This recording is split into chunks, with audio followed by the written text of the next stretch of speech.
Bonjour Monsieur Philippe Briand.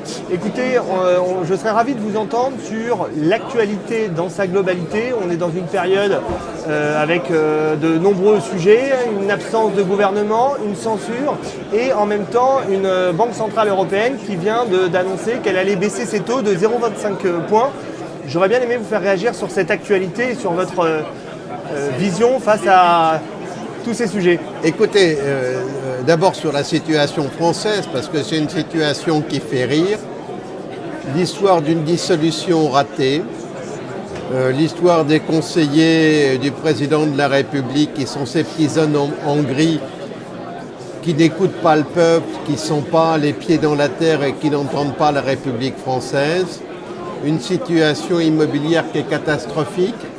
16% des jeunes ont renoncé à leurs études parce qu'ils n'ont pas trouvé de logement. Les femmes qui sont en situation difficile avec des hommes violents ne peuvent pas trouver de logement. Les gens qui déménagent pour retrouver un job courent après le logement.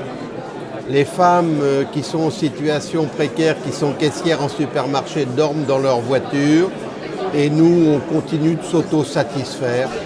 On a oublié toute la force sociale, humaine et profonde du logement en France. On a une situation comme on n'a jamais eu depuis la Deuxième Guerre mondiale. Il n'y a plus de production.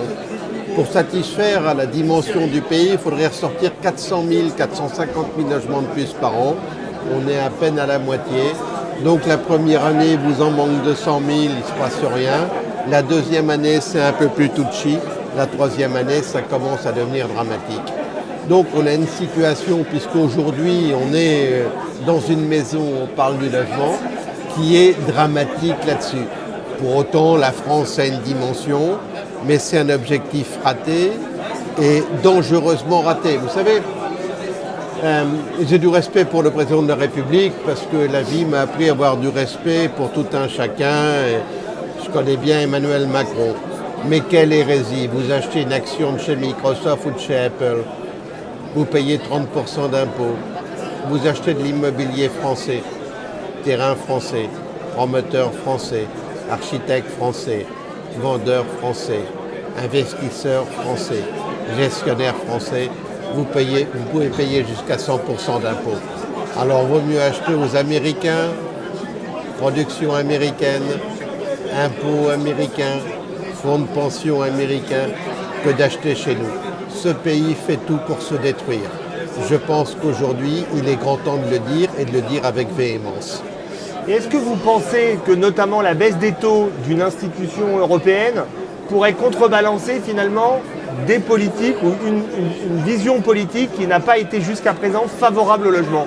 Est-ce que par conséquent, vous pensez que 2025, malgré le contexte politique, pourrait être une année meilleure pour les acteurs du logement? Non mais c'est comme la course à pied, il n'y a pas que la chaussure droite qui compte.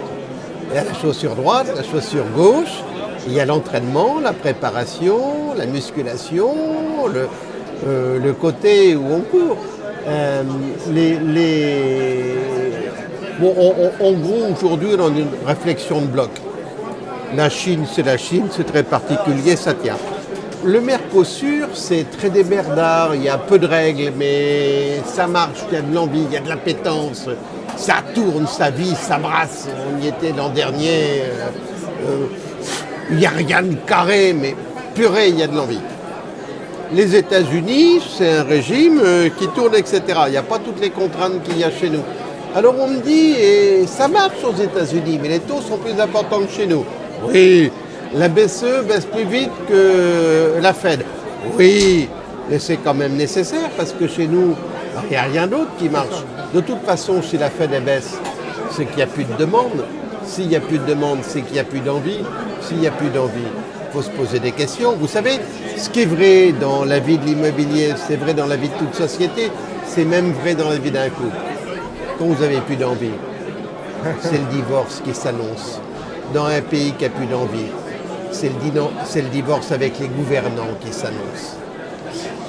Parmi les actualités, certaines ont fait beaucoup réagir. Dans les actualités qui font réagir, il y a notamment les tarifs pratiqués par les portails, Le groupe Arch vient de devenir actionnaire d'un portail bien connu. Est-ce que vous allez suivre cette tendance haussière? Est-ce que vous avez une politique un peu différente qui est prévue? Est-ce que vous pourriez nous éclairer sur ce sujet-là? J'ai toujours pensé que dans la vie, être cocu, c'était pas drôle. Mais d'être cocu et de payer la chambre, c'était quand même une grande tragédie. L'affaire de Bianici, c'est quoi? C'est un jour Alain Dinal, patron de Nexity, avec Jean-Philippe Ruggieri, un type extraordinaire qui était un ami et qui est décédé du Covid. Je lui dis toute mon affection. On dîne avec des hôteliers, on apprend que les hôteliers, ils ont payé l'annonce 3 euros, 4 euros, 5 euros, 5%, 10%, 20%. En gros, des sites comme Booking, je dis pas Booking, mais des sites comme Booking, ils gagnent plus qu'argent que l'hôtelier qui a tout investi alors que lui n'a rien investi. Dans l'immobilier, c'est pareil. Vous avez deux très grands groupes en France, Le Bon Coin, Se Loger, Axel Springer, etc., qui ont commencé exactement pareil. Bon, on a fondé avec Nexity Bianici, on avait 30%. Bianici souhaite sortir. Soit je sors et je prends une très grande plus-value. Une très grande plus-value. Soit je veille à mon métier. Et j'ai veillé à mon métier.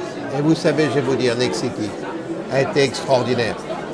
Parce que moi, j'avais une proposition chère. Ils avaient une meilleure proposition. Ils ont pris la nôtre pour l'avenir de notre travail, de nos sociétés. Et on peut les remercier beaucoup. Alors, on a repris cette nouvelle aventure de Bianici. C'est le 3e en France. Déjà, dans 50% des départements, on est premier. Attendez 1 ou 2 ans. On va réussir. Et en dernière question, si vous me le permettez, le groupe Arch a beaucoup grandi par une croissance externe notamment. Est-ce que vous avez en 2025 de nouvelles velléités? Est-ce que vous regardez de nouveaux beaux projets à faire porter par le groupe? Alors, par définition, on regarde toujours tout. On est attentif. Mais on a un solide bon sens paysan. On ne grandit pas pour grandir. Souvent, les banques, quand elles viennent me voir, me dire « c'est quoi votre business plan ?» Et je leur dis « mais j'ai pas de business plan. » « Ah, mais il faudrait quand même à votre taille avoir un business plan. » Mais je dis « on ne peut pas avoir de business plan. » Vous l'aviez prédit, vous, le Covid? Non. Ah, ben moi non plus. Et tous ceux qui ont fait un business plan sans Covid, ils se sont gourés. Donc, je vous dis, l'année prochaine devrait être aussi bien que cette année. Si on trouve une opportunité de développement dans l'une des branches où on la prendra. Si on trouve une opportunité de complémentarité par rapport à ce que l'on fait, on le fera. Mais si ça ne rentre pas dans ces deux cadres-là, on sera paisiblement chez nous, comme dirait Candide, à cultiver notre jardin. Il faut cultiver son jardin. Eh bien écoutez, merci infiniment pour le temps que vous venez de nous accorder. C'était avec plaisir. Merci beaucoup. À vous. Merci infiniment.